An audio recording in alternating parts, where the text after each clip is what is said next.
Hi creative friends, this is Rhea and thank you so much for being here. So I was looking at this spread before I turned the camera on and I decided that I was going to go with the idea that this spread is going to be dominated by my visual language because right from the beginning, I knew that I wasn't going to be able to maintain that, 40-60 kind of balance that I tried to go for, because this page over here was, it wasn't blank, but it didn't have any figures on it. And so immediately I knew that I wanted to put these two figures on there. And once I did that, I knew that, that balance was going to be skewed. So I'm just going to go with it because I am going to go back to, the adage that Connie has mentioned so many times, love what you love. So I'm not going to try to make it fit. I'm just going to go with what works for me. So that being said, I will try to retain as much as I can, but if things get covered up, then, they get covered up. And it's the same when I am working on my own background. Like, just say I make a background and then I cover it up. I have to sacrifice parts of the page that I might love just for the cohesion of the finished piece. So it's the same thing, really. Sometimes you just have to cover up parts of the spread. Whether you like them or whether they aren't part of your visual language, it doesn't matter. The end result is the same. It gets covered up. So that's just the way it's going to go. But I am so loving this face over here. She is just so captivating to me because of the collage, and I just love it. It's so strong. It's just such an interesting image. I'm just so drawn to it. So I'm going to have to work extra hard to kind of balance it out with this side over here, which, at first I thought, oh, I'm just going to kind of leave these faces blank, but I think I am going to work over top of them. I don't know if I'm going to put all the facial features in, but I am going to build up the faces. This figure is still going to dominate, most likely, because it's larger. It's just got so much interest, but I can, still make these interesting. And I'm not going to give her a crown. I was just trying to keep like a lot of more of Connie's work, but I think I'm just going to cover that up. And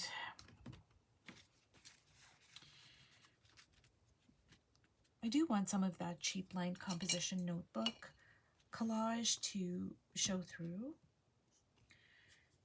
And I'm just going to kind of like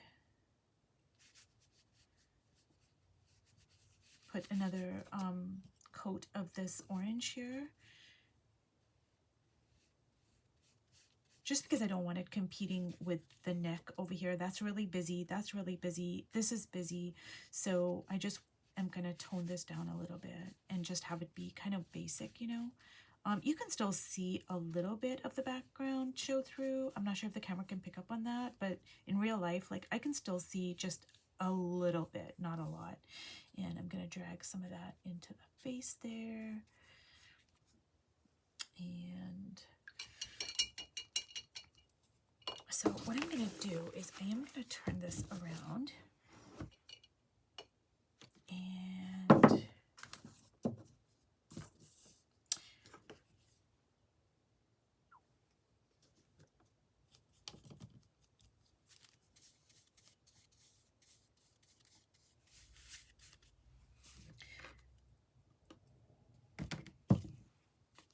so when I talked about, even if I had to cover up 100% of Connie's work, it would still influence me. This is seems like a great opportunity to talk about that, because see, this is Connie's right here, and that's the yellow, and this is all Connie's, and that's why I chose the yellow.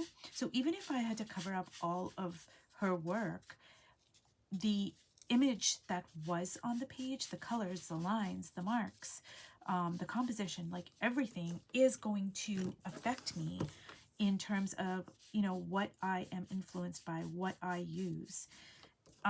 So this is a great example of that. I wouldn't have used the yellow for a background if Connie hadn't have used it. So you can't help but be influenced by what's on the page, regardless of how you tend to work in collaboration with the page.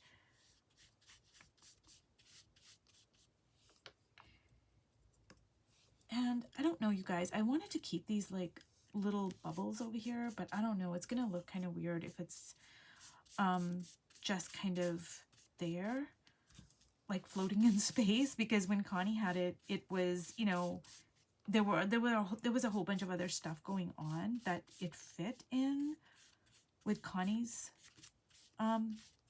page, but I don't think it fits in with the way I was doing things, so I just covered it up.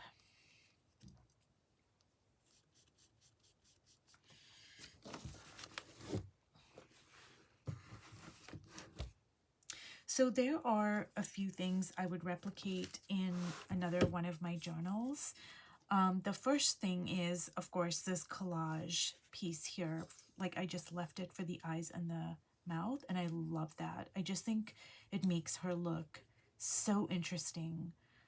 And it's just a stunning, like, design element. So I would definitely use that. Another thing that I'm really loving is how the necks are really busy, but then the faces are more kind of, you know, calmer, and, you know, the faces look like like, you know, one color field.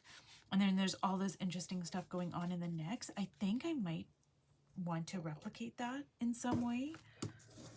Maybe not with a neck, but, you know, maybe, or maybe hair, or part of a face, or a dress. I mean, it's just an interesting kind of juxtaposition. So I kind of like that.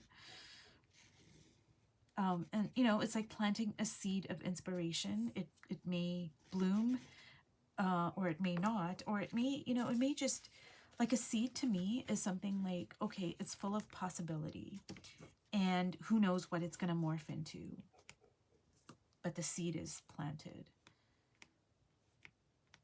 That's the way I look at it anyways.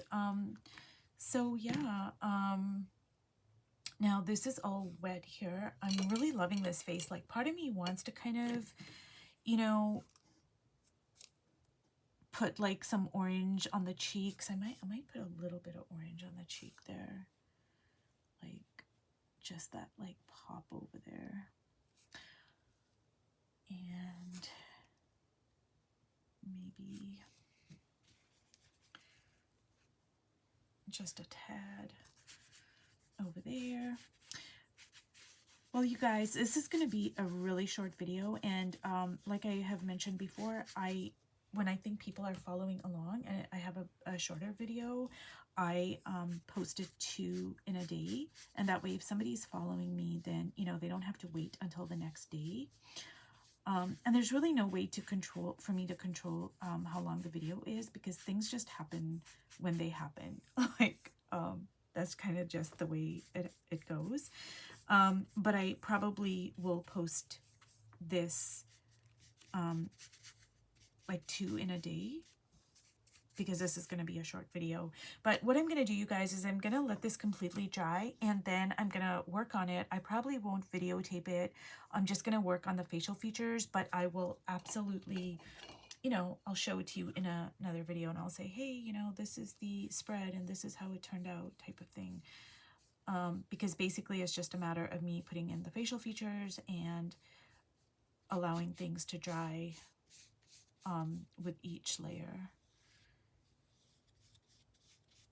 So I just kind of want to make a solid background there, because there's so much going on. Like, I just feel like, okay, there's so much going on in the neck, and this image is just so stunning. Like, the image just dominates the page in such a beautiful way. So I just want the background to be a bit more calming. And this is what I mean when I say that, you know, Connie, she can, like, this is a great example. I just randomly picked this page, but it's a great example. But see how there's so much stuff going on in the figure, but there's also so much stuff going on in the background. But when I look at this, I can still see, okay, this is a figure, this is the background. But if I had to do this, this would like totally scramble up my brain. Like I could not, it just would not kind of,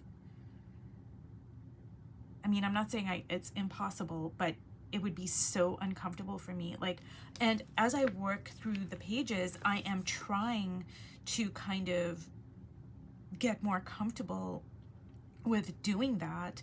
But if at the end of the book, I am, you know, I'm still not comfortable with doing it, I'm just going to chalk it up to like, hey, this is just not my visual language type of thing.